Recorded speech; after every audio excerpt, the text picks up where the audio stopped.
વર્ષા ઋતુ આવે ને એની સાથે સાથે ઉપવાસની સિઝન પણ ચાલુ થાય છે.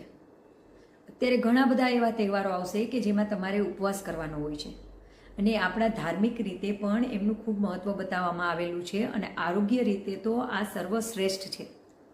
તેથી જ આપણે ઘણા બધા ઉપવાસ રાખીએ છીએ. માત્ર ફ્રૂટ પર રહેવાનું, માત્ર એક ટાઈમ જમવાનું, ઘણું બધું. પણ આપણે નાના બાળકોને ક્યાંક ને ક્યાંક આ ઉપવાસથી વંચિત રાખી દઈએ છીએ,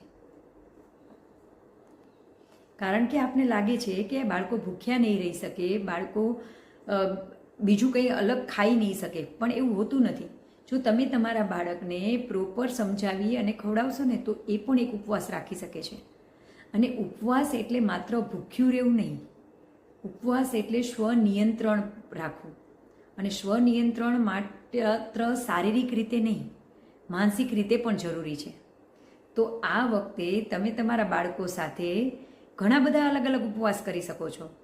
તેમાં સૌથી પહેલો તો છે આપણા રેગ્યુલર ઉપવાસ, જમવામાં કંટ્રોલ કરવાનો. બીજો સોશિયલ મીડિયા ઉપવાસ, શોપિંગ ઉપવાસ, હોટલમાં જમવા જવાનો ઉપવાસ. તો આ બધામાંથી થોડા ઉપવાસ તમે પણ અપનાવજો અને તમારા બાળક સાથે કરજો.